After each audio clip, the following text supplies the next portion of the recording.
नमः संस्कृतप्रियेभ्यः दर्शकेभ्यः संस्कृतपाठशालायाः अद्यतनकक्षायां स्वागतमस्तु। अहमस्मि नारायणदत्तमिश्रः। संस्कृत की पाठशाला में एक और अक्षर के बारे में जान लेते हैं जिसके उच्चारण और लेखन में असावधानीवश संस्कृत में हम अशुद्धि कर जाते हैं, और वह अक्षर है ढ, जिसका अशुद्ध उच्चारण और लेखन हमसे यानी संस्कृत के ज्ञाताओं और प्रयोक्ताओं से भी कभी कभी हो जाया करता है। पर हमें सर्वथा शुद्ध उच्चारण या वाचन और लेखन पर ध्यान केंद्रित रखना होता है। तो आइए जान लेते हैं कुछ शब्दों को जहां ढ इस अक्षर का प्रयोग हम देखते हैं, ताकि उन प्रयोगों में होने वाली अशुद्धियों या गलतियों से रख सकें हम स्वयं को दूर।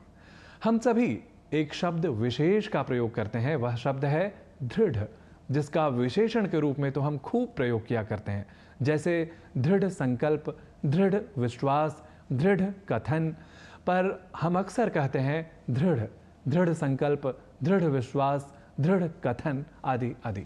यानी हम ढ इस अक्षर का उच्चारण ढ़ इस रूप में किया करते हैं, और संस्कृत के संस्कृतत्व पर यानी जो लिखा है वही पढ़ा जाना चाहिए, इस सिद्धांत का हम अनुपालन नहीं कर पाते, क्योंकि हम हिंदी या अन्य प्रादेशिक भाषाओं के उच्चारण व लेखन का कर लेते हैं अनुकरण।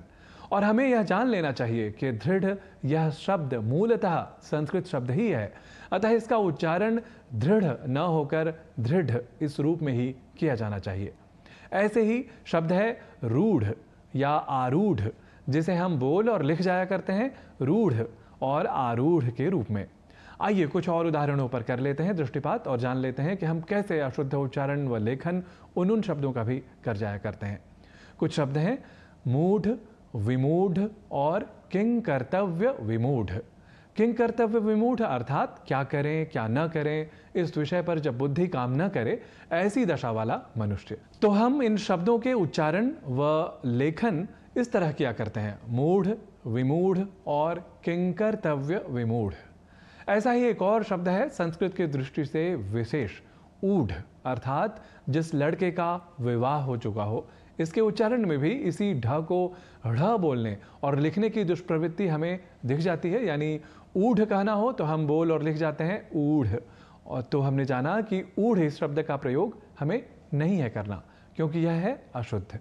ऐसे ही एक शब्द है ऊढ़ा अर्थात जिस लड़की का विवाह हो चुका हो, तो इस शब्द का उच्चारण भी ऊढ़ा नहीं करना है, यह रखें हम विशेष रूप से ध्यान।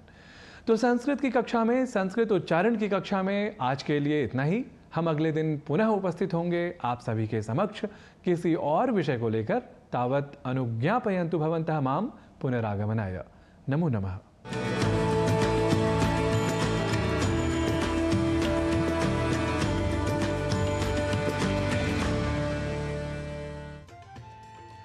तो सुप्रभातम कार्यक्रम में आज